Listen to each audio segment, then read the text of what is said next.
Imagine being sealed inside a steel tube 143 feet beneath the surface of the Atlantic Ocean. The air is growing thin. The temperature is dropping toward freezing. The lights are flickering. You can hear the ocean pressing against the hull around you, and you know, with absolute certainty, that if the people above you cannot reach you in time, you will die down here in the dark. You and 32 other men.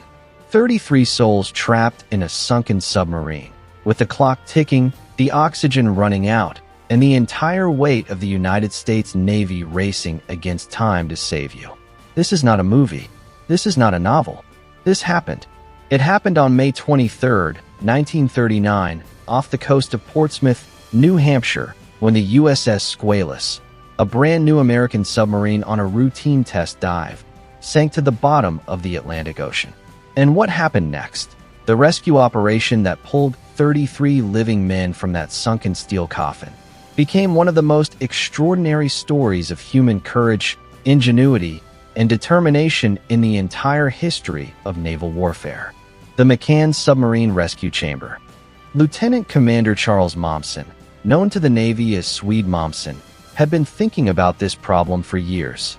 Momsen was a submariner himself, a man who understood firsthand the vulnerabilities of submarine operations and the terrible finality of a submarine disaster. After the sinking of the for in 1927, Momsen had been so disturbed by the knowledge that men were trapped alive in the sunken submarine, that rescuers could hear them tapping on the hull for days before they died, that he had dedicated himself to finding a solution. Momsen developed two critical pieces of submarine rescue technology. The first was the Momsen lung, a rebreather device that allowed a submariner to escape from a sunken submarine by breathing a mixture of oxygen and exhaled gas, rising slowly to the surface in a controlled manner. The Momsen lung was a genuine innovation, and it gave submarine crews a fighting chance to escape from relatively shallow depths. But it had serious limitations. It required training and discipline to use correctly. It was dangerous in cold water, and it could not be used from great depths. The decompression requirements made a free ascent from more than a few hundred feet essentially fatal. The second piece of technology, the one that would save the men of USS Squalus, was the McCann Submarine Rescue Chamber. And to understand the chamber, you need to understand the man whose name it bears. Alan Rockwell McCann was a naval officer and engineer who worked alongside Momsen on the problem of submarine rescue. While Momsen focused on escape, on getting men out of the submarine under their own power, McCann focused on rescue from outside, on bringing men up while keeping them in a protected, pressurized environment that would shield them from the dangers of rapid pressure changes. The McCann chamber, which was designed in the mid-1930s and completed in 1939, was a remarkable piece of engineering. It was a steel bell, essentially a small submersible vehicle shaped like two cylinders stacked on top of each other, roughly 10 feet in diameter and roughly 11 feet tall. The lower cylinder was the transfer chamber, the space where the rescued men would sit during the ascent. The upper cylinder was the operator's compartment, where the two-man crew of the chamber would control its descent and ascent. The chamber was designed to be lowered by cable from a rescue ship at the surface, guided down to the sunken submarine by a downhaul cable attached to the submarine's rescue trunk. When the chamber reached the submarine, it would mate with the submarine's rescue hatch, creating a watertight seal that allowed the hatch to be opened without flooding the submarine. The men inside the submarine could then climb up through the hatch, into the chamber, and be carried up to the surface. The genius of the system was that the men never had to be exposed to the crushing pressure of the deep water. They remained in a pressurized environment throughout the entire rescue process. And crucially, the chamber could make multiple trips. It was not a one-way device. It could go down, load a group of men, bring them up, unload them onto the rescue ship, and then go back down for another load. The chamber had been tested. It had been evaluated. It had been declared ready for service. But it had never been used in a real rescue. And in May of 1939, that was about to change. USS Squalus, SS-192, was one of the most modern submarines in the United States Navy. She had been launched in September of 1938, just 8 months before her fateful dive, and she was the pride of the Portsmouth Naval Shipyard in New Hampshire.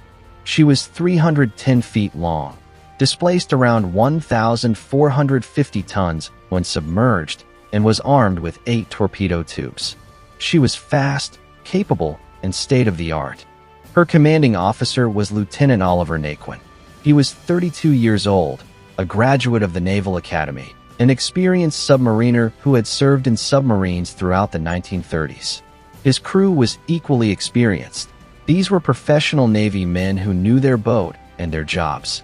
On the morning of May 23, 1939, USS Squalus departed Portsmouth Naval Shipyard for what was supposed to be a routine test dive. She was conducting her 19th dive, part of the intensive testing program that every new submarine went through before being declared fully operational.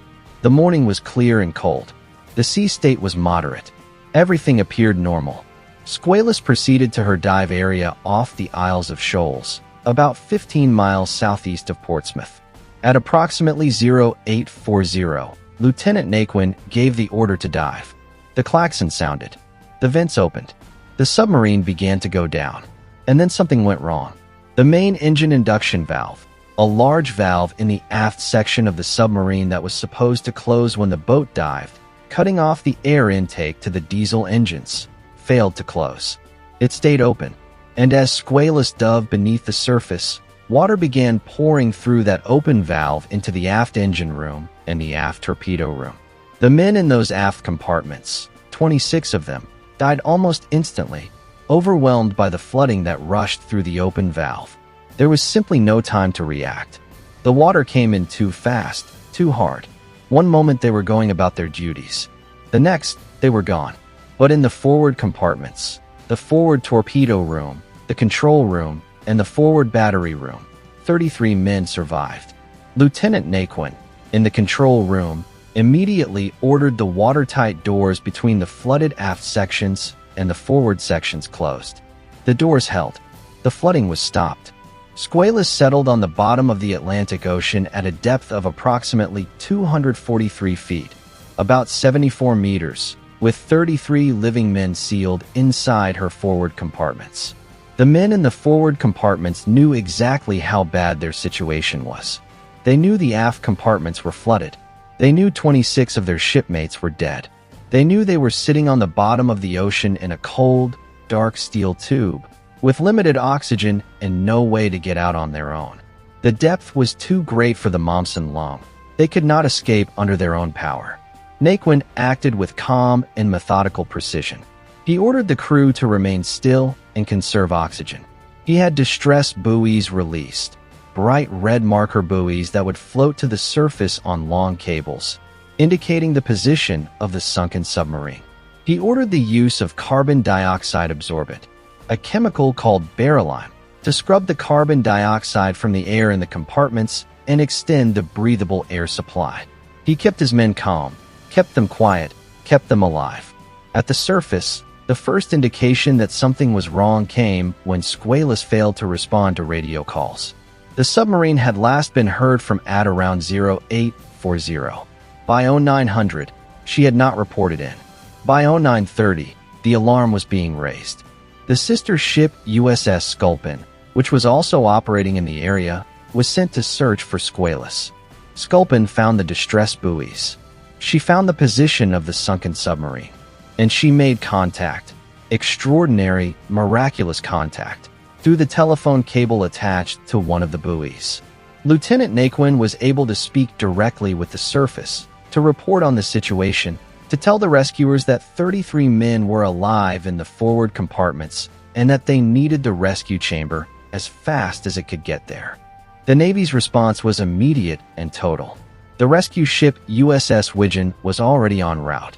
The McCann rescue chamber, which was stored at the Portsmouth Naval Shipyard, was loaded aboard the rescue ship USS Falcon, which raced to the scene. Charles Momsen himself was dispatched to oversee the operation. The entire machinery of the United States Navy was now focused on one thing: getting that rescue chamber to the bottom of the Atlantic Ocean and getting those 33 men out. The Falcon arrived on scene in the early afternoon of May 23rd. The sea conditions were difficult. The water was cold and the currents were unpredictable. The divers who would need to attach the downhaul cable to Squalos's rescue hatch were facing a demanding and dangerous task. They would need to descend to 243 feet, well beyond the depth considered comfortable for standard Navy diving practice at the time. In cold, dark water, locate the exact position of the rescue hatch and attach the cable with precision. The divers performed magnificently, working in shifts, fighting the cold and the current. They descended to the bottom and located the forward escape hatch of USS Squalos. They attached the downhaul cable. They verified that the hatch was intact and operable, and they gave the word. The chamber could descend. The McCann rescue chamber made its first descent in the late afternoon of May 23rd. The two operators inside, machinist mates who had been trained specifically on the chamber's operation, guided it down the cable, through the dark water, to the hull of the sunken submarine. The descent took time. Every foot of depth added to the pressure outside the chamber. The operators had to carefully manage the air pressure inside, maintaining the right balance between the internal pressure and the external water pressure. The chamber reached the submarine. The lower end of the chamber mated with the rescue hatch on Squalos's deck.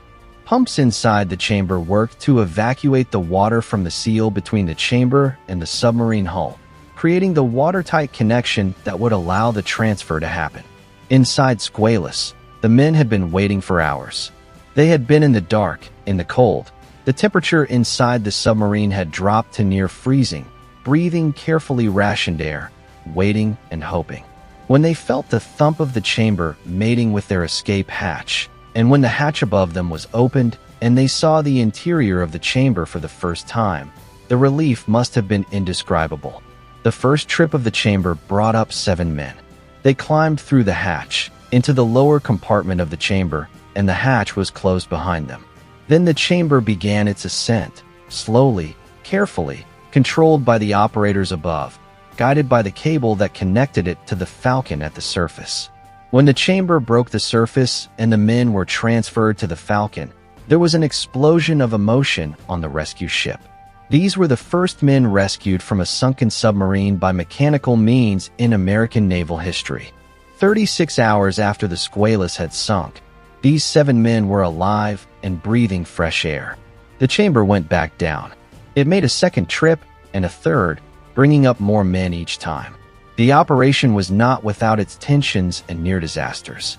On the fourth and final descent, the chamber brought up the last group of survivors, including Lieutenant Naquin himself, but encountered serious problems during the ascent.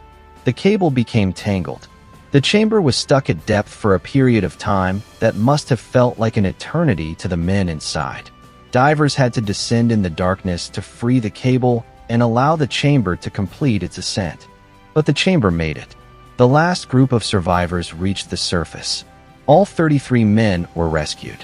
After more than 30 hours on the bottom of the Atlantic Ocean, in the dark and the cold, 33 sailors walked, or were carried, off the rescue ship and onto dry land. The rescue was a sensation. The newspapers covered it exhaustively. The American public, which had been following the drama through radio broadcasts and newspaper reports, was transfixed. The story had everything: tragedy and heroism, technology and human endurance, the terrible reality of submarine warfare, and the redemptive power of human ingenuity and determination. Charles Momsen received the Navy Cross for his role in the rescue operation. Alan McCann received the Distinguished Service Medal. The divers and the crew of the Falcon received commendations. Lieutenant Oliver Naquin, who had kept his men calm and alive through 30-plus hours of crisis, was praised as a model of naval leadership. But the story of USS Squalos did not end with the rescue. The Navy, in a decision that itself requires some examination, decided to raise the sunken submarine. The Squalos was too valuable, too new, too advanced, too expensive to simply leave on the bottom. And the technology and the engineering knowledge needed to raise a sunken submarine from 243 feet was itself a challenge that the Navy was determined to meet. The salvage operation that followed the rescue was, in its own way, nearly as remarkable as the rescue itself. Over the following months, Navy divers made hundreds of dives to the sunken Squalus, attaching pontoons, sealing the flooded compartments, and gradually preparing the submarine for lifting. The work was painstaking, dangerous, and technically demanding beyond anything that had been attempted before in American salvage history. On September 13, 1939, nearly 4 months after the sinking, USS Squalus was raised from the bottom of the Atlantic. She was towed to Portsmouth Naval Shipyard, where she underwent extensive repairs and a complete rebuild. The bodies of the 26 men who had died in the flooding were recovered during the salvage operation and returned to their families. And then, in a decision that remains controversial to this day, USS Squalus was returned to service. She was renamed USS Sailfish, and she went on to serve in the Pacific during World War II, earning 9 battle stars and sinking some 60,000 tons of Japanese shipping. The submarine that had been a scene of death and despair in 1939 became a decorated and effective fighting vessel in the war that followed. The irony, if irony is the right word, of the Sailfish story has a particular poignancy. In December of 1943, USS Sailfish sank a Japanese aircraft carrier named Chuyo, and aboard the Chuyo, as prisoners of war, were survivors of USS Sculpin, the submarine that had found the Squalus distress buoys in 1939 and established communication with the trapped men. Sculpin had been lost in combat in November 1943, and her survivors had been taken prisoner by the Japanese. When Sailfish sank the Chuyo, she inadvertently killed some of the very men who had helped save her crew 4 years earlier. History, as always, is complicated and full of terrible ironies. The legacy of the Squalus rescue and the McCann chamber extends far beyond the 33 men who were saved on that May Day in 1939. The rescue demonstrated, for the first time in history, that men could be rescued from a sunken submarine by mechanical means. It proved that the engineering challenge of submarine rescue was solvable, and it set the Navy, and eventually navies around the world, on a path of continuous development of submarine rescue technology. The McCann chamber itself was used in other rescues over the years. It was improved and refined, and the principles it established, the use of a rescue vehicle that could mate with a sunken submarine's hatch, maintain a pressurized environment for the rescued men, and make multiple trips, became the foundation of all subsequent submarine rescue systems. Modern submarine rescue systems are the direct descendants of the McCann chamber. The Deep Submergence Rescue Vehicle, DSRV, which the United States Navy developed in the 1960s and 1970s, incorporated all the fundamental principles that McCann and Mommsen had worked out in the 1930s. When the Russian submarine Kursk sank in 2000, the tragedy was partly that the rescue systems available, including the DSRV, were not deployed in time. The principles were there. The technology existed. The failures were organizational and political, not engineering. And in 2005, when a Russian Priaz-class submarine became trapped in cables off the Kamchatka Peninsula, it was a British submarine rescue system, a direct descendant of the McCann chamber tradition, that reached the submarine in time to rescue all 7 crew members. The line from the Squalus to that rescue runs straight and clear. The 33 men rescued from USS Squalus went on to live their lives. Some of them served in World War II. Some of them became advocates for submarine safety and rescue training. Oliver Naquin, who had commanded the Squalus so steadily during those terrible hours on the bottom, was promoted and continued his naval career, serving with distinction through the war years. Charles Mommsen's legacy is extraordinary. He was not only the father of submarine rescue. He went on to develop tactics for the submarine force in World War II that contributed significantly to the American campaign against Japanese shipping. He was one of the most remarkable naval officers of his generation, a man whose determination to solve the problem of submarine rescue in the years after the S-4 disaster had direct and traceable consequences in lives saved. The McCann chamber itself, the actual physical device that rescued those 33 men, is preserved. It is a piece of naval history that deserves to be as famous as any other artifact of American engineering achievement. What the story of USS Squalus and the McCann Chamber teaches us is something about the relationship between preparation and survival. The 33 men who were rescued on May 23rd through 24th, 1939, were saved because of work that had been done years before. Mommsen's obsession with the problem of submarine rescue, beginning after the S-4 disaster in 1927. McCann's engineering work in the early 1930s. The testing and evaluation and refinement that had been done in the years before Squalus went down. The training of the divers. The preparation of the rescue ship. All of it. Years of work, years of thought, years of preparation, came together in those 36 hours to save 33 lives. There is a lesson there that goes beyond submarines and beyond the Navy. The lesson is that preparation matters. That the unglamorous work of thinking through worst-case scenarios and developing solutions before they are needed can mean the difference between life and death. That the engineer who sits down to solve a problem that has not yet happened is doing work that is as heroic, in its own way, as anything that happens in the moment of crisis. Mommsen and McCann never knew, when they were doing their work in the early 1930s, that they would be tested so dramatically so soon. They worked because they knew the problem existed, because they had seen what happened when it was not solved, because they refused to accept that men trapped in a sunken submarine were beyond saving. When the test came, when the Squalus went down and 33 men sat in the cold dark on the bottom of the Atlantic, the work that had been done was ready. And 33 men came home because of it. The 33 survivors. The divers who descended into the cold, dark Atlantic to attach the downhaul cable.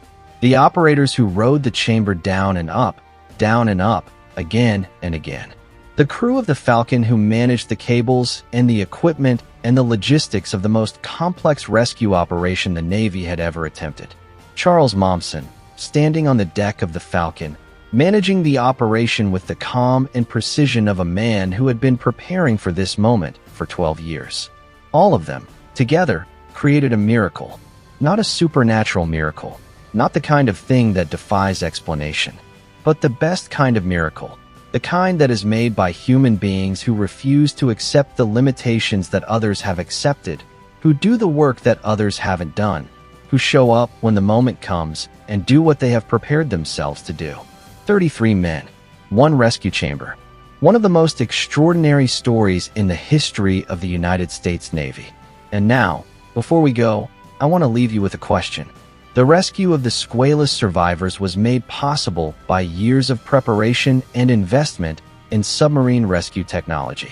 But when the Kursk sank in 2000, 61 years later, 118 Russian sailors died in part because rescue efforts were delayed and outside help was refused.